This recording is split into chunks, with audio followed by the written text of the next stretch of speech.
How long do you think a football match can possibly last? 90 minutes? Maybe 2 hours with extra time? But imagine a match that kept going for more than 3 hours. On March 30th, 1946, Stockport County faced Doncaster Rovers at Edgeley Park in England. What began as an ordinary cup replay would become one of the most extraordinary matches in football history. The first match between these teams had already ended 2-2, forcing a replay. And remarkably, the replay was also 2-2 after 90 minutes. 30 more minutes of extra time followed, but neither team could find a winner.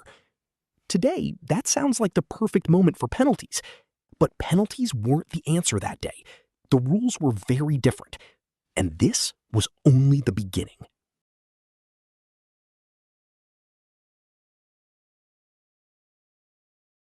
By this point, the match had already gone far beyond what anyone expected. But the strangest part was the rule that kept the players on the pitch. In 1946, penalty shootouts were not the normal solution for a match that could not be decided. Instead, this competition used a wartime rule known as play to a finish. After extra time, the team simply had to keep playing until one side scored. In other words, there was no clock left to save them. No penalty shootout, no easy way out. The next goal would decide everything. So Stockport and Doncaster kept playing while the players became more and more exhausted. And then, after hours of football, one side finally thought they had found the winner. The referee says no! Absolute chaos here.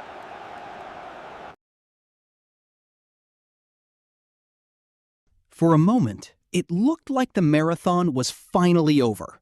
Stockport appeared to have scored the goal that would end everything. But before the celebration could properly begin, the referee blew his whistle. The goal was ruled out for handball. The players had to keep going.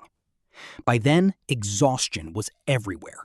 Legs were heavy, daylight was disappearing, and even the crowd was beginning to wonder how much longer this could possibly continue.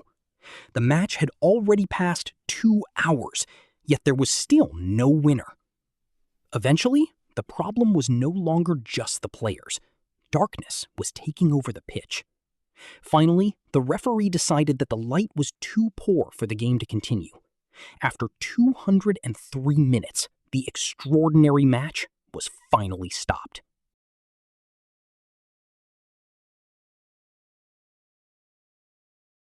After 203 minutes, the match finally stopped, but there was still no winner.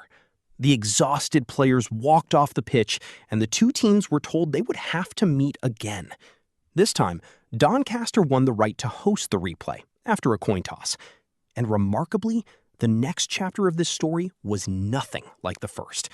There would be no 3-hour marathon this time. When the teams met again 4 days later, Doncaster came out determined to finish the job. Instead of another endless battle, they produced a decisive result.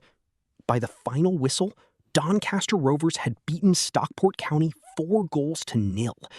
After everything that had happened at Edgeley Park, the entire saga was finally over. But the strange rule that created the marathon match was about to disappear too. So what made this match so extraordinary? It wasn't simply the score, or even the number of goals. It was a rule that refused to let a drawn match end. On March 30th, 1946, Stockport County and Doncaster Rovers played for 203 minutes before darkness finally stopped them. 4 days later, Doncaster won the replay 4-0, finally ending the bizarre saga. The match became a lasting example of just how far the old play-to-a-finish rule could push players and officials. The criticism was immediate, and the rule survived for only a few more months.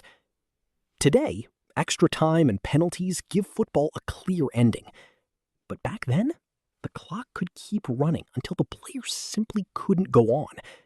3 hours and 23 minutes later, football had learned a very strange lesson.